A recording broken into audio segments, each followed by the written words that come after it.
you doing like that? You're moving the whole couch backwards. Hi. Our focal point will be ruined now. Just say hi. Hi. I have some very, very good news for you. Fantastic.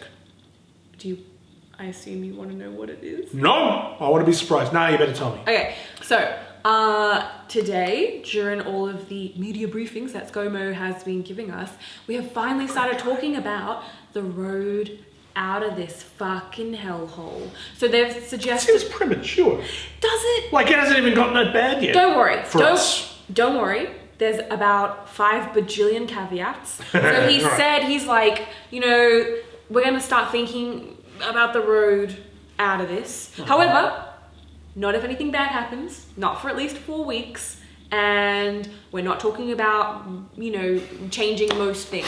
It feels like when your parents are like, I'll take you to Wobby's World, but you're gonna not fuck around for the rest of the week. Like, you're gonna be on your best behaviour, or it's cancelled, so the whole country's on their best behaviour, or no Wobby's World, or road out. Okay, which group is most likely to ruin Wobby's World / the road to recovery? Who's gonna fuck it up for us? Yeah. I think it's old people. I think it's boomers who have probably been fishing this whole time anyway. Yeah.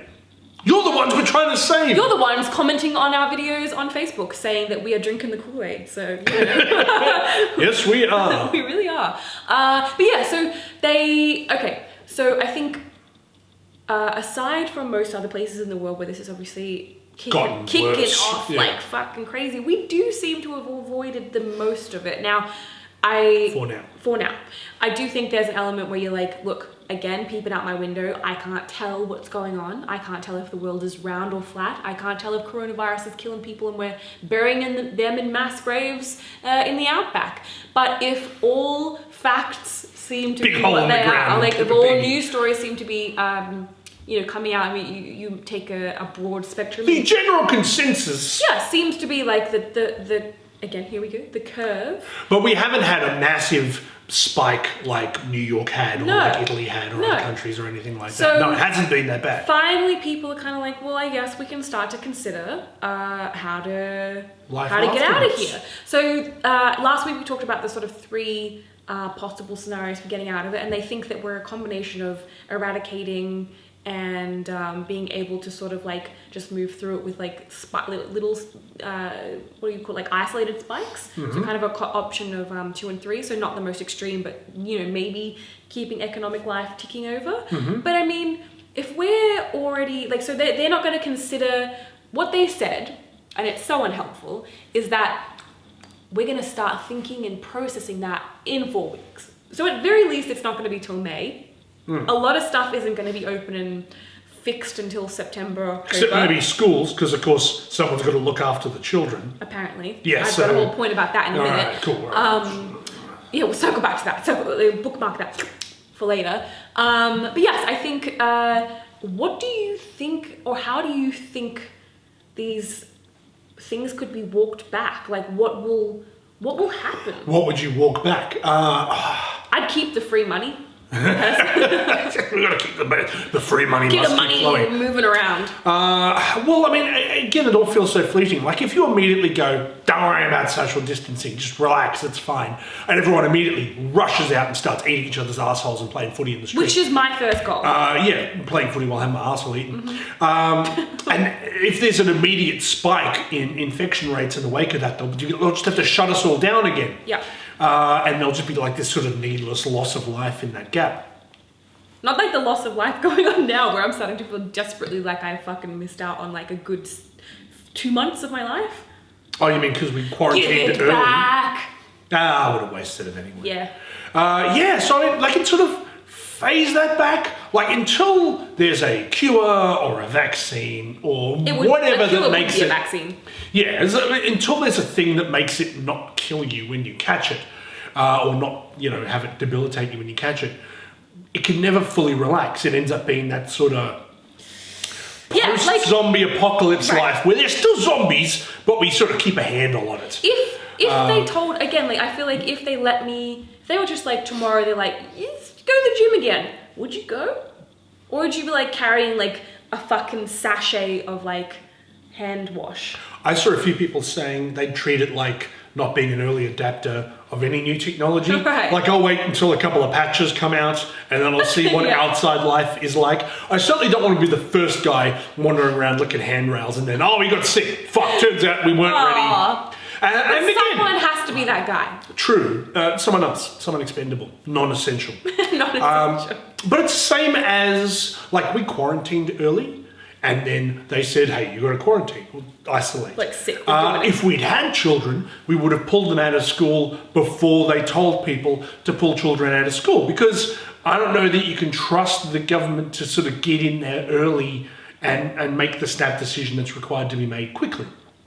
So I think it's the same on the other way around. If they say, you guys can go out and fly kites and stuff, I'd probably want to sit back for a couple of weeks and then see if there's colossal disaster and loss of life and infection with other people going out. We have to acknowledge, though, how very privileged we are to be able to make that decision while other people have to go out. Like, we have the kind of expendable jobs in the arts that no one gives a shit about. So we can stay. There are people clamoring for me to return to wrestling.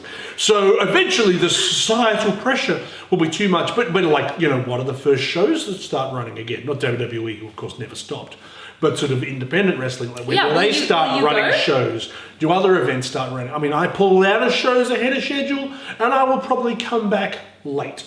Right, because you're a very cautious and caring man. People always say that about me. They say, he's a cautious man. Also an egg yolk. An egg yolk. I am an egg yolk man. What do you know about schools?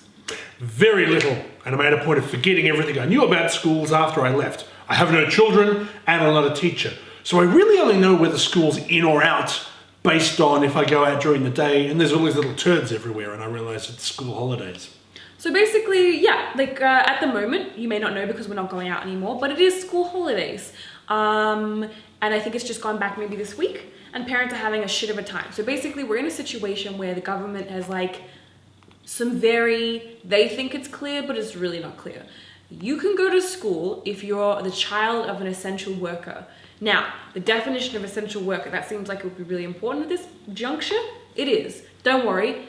You're an essential worker if you have a job, is the general consensus. Excellent. God knows what that means. Cleared that right up. So doctors, dentists, pro wrestlers, garbage collectors. Yes. Yeah. So we're in a situation where, do you know who Jane Caro is? Do I? No. Okay, well, we don't need to describe who she is, but basically she's she's from the advertising industry, but now she writes wonderful opinion pieces and she's a smart lady. But she's written an article where she was basically chastising Scott Morrison for criticizing and lecturing teachers about whether, basically pleading them to come back to school, as if the teachers themselves are the ones who make the decision whether they should be going to school or not. So we're in a world now where 192 countries have school closures. Yes. We know that children can get it. We know that they can also be sure as hell pass it on. Yeah, they could be super spreaders. Yes, we're flattening the curve, and yes, there's an economic reason for keeping schools open.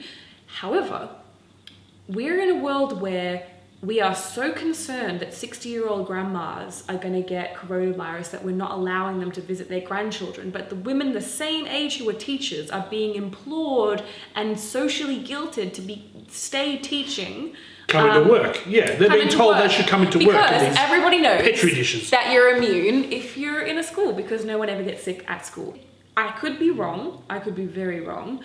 But it does seem like they just made the decision up front and now they don't want to be winding it back, because we have a political culture where apparently it is irrational to respond to new information. Oh yeah, if you change your mind based on information that has come to light, you're a flippity flopper. Yeah, why is that? No, I just changed my mind based on Where knowledge. Where does that come from? Where did we get into a world where the culture is such that if new information comes to light, you're a fuckhead? Yeah, we'll venerate consistency over being smart enough to, put the brakes on when you see a dead end coming towards you.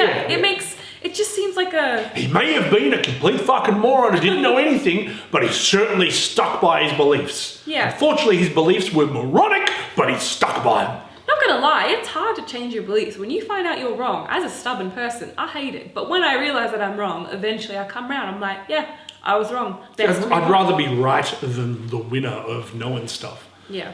Yeah, so it's a shit gig for teachers, and it's a shit gig for parents who aren't sure whether to send their... And it's a potentially shit gig for kids too who can get sick. So if you're a teacher and you think this is bullshit, let us know in the comments below. And if you're a child who is really stoked with not going to school, let us know in the comments below. And if you're a prime minister who thinks everyone should just work and be quiet about it so we don't have to pay people Centrelink, let us know in the comments below. But don't do that little smirk that you do, because I fucking hate that. We had a burp all queued up, but then I fucked the line that came after it, and I'm refusing to use the take, because if there's one thing this show demonstrates, it's that it's nothing but the best. Only the cream from the top. If you had a good time and you want to hear more of our bullshit, like, comment, tell us how fabulous we are, or if we're fucking idiots who don't know what we're talking about. Share the video with your friends if you agree with us, or if you think we're stupid. Or you just like these onesies. If you like these onesies, comment. We'll also accept crude drawings where we're shipped together, even though we're already in a relationship. But ship us. And please, if you saw this on Facebook, go from Facebook to the YouTube and click like and subscribe there, because Facebook wants you to stay here. And if you want to buck the system, if you don't want to get your tracking implant, if you want to stick it up to the man, and if you want to say, fuck you, Zuckerberg, you don't decide what pages I browse. But Google does. Google does, yes. Look, you have no autonomy. You have just give up control. No free will. Surrender to the system. Like, share, subscribe. Eat my butt. Eat our butts.